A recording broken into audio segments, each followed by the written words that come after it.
Good afternoon, I'm Brian Reagan. This is Tyler Kelly. And welcome to our midday meditation. Today we're in Mark chapter 7, verses 24 through 30. Tyler? From there he set out and went away to the region of Tyre. He entered a house and did not want anyone to know he was there. Yet he could not escape notice, but a woman whose little daughter had an unclean spirit immediately heard about him, and she came and bowed down at his feet. Now the woman was a Gentile of Syro-Phoenician origin. She begged him to cast the demon out of her daughter. He said to her, "Let the children be fed first, for it is not fair to take the children's food and throw it to the dogs."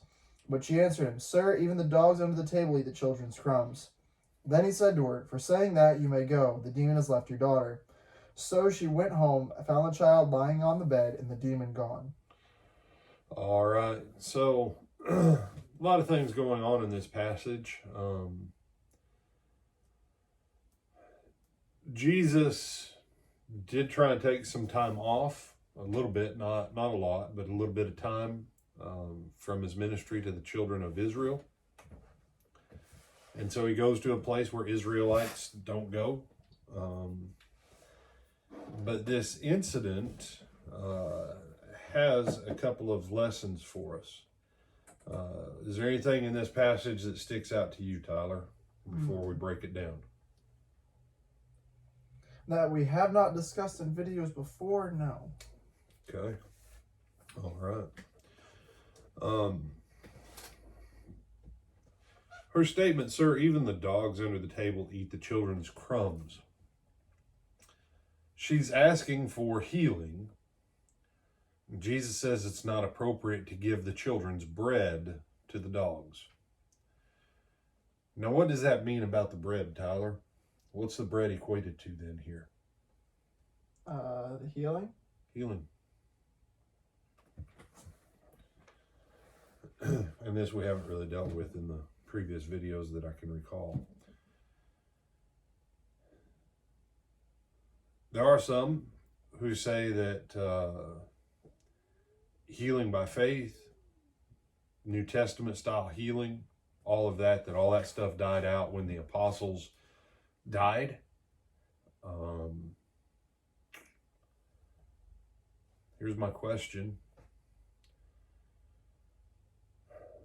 Why have all these stories about people receiving things from God by faith if basically everything that ever happened between them and Jesus by faith, if none of it was valid beyond the death of John? It just, I don't know. Number one. Number two,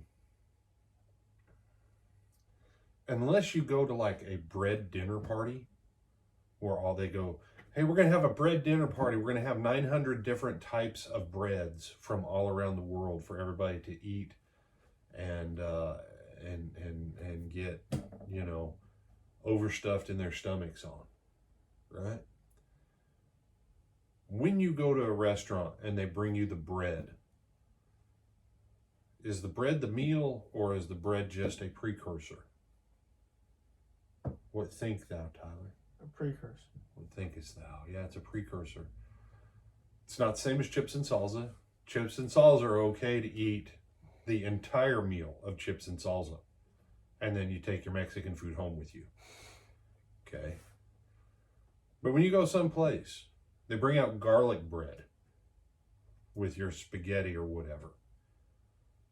And I don't care if that's traditional Italian or not. It's traditional American. Again, is the garlic bread the main course, or is it the spaghetti and meatballs? Up for debate, but probably the spaghetti and meatballs. Probably the spaghetti and meatballs. Jesus just told her, the healing you're asking for is bread. And some of you can go, "But bread back in the New Testament, in the ancient world, it was blah, blah, blah, blah, blah." Uh-huh. People sat down, they broke bread. They shared the bread together because that was one loaf. It symbolized fellowship. But it wasn't the heart of the meal. And the healing that Jesus was going to give wasn't the heart of the meal. That was just a precursor. Physical healing is the bread.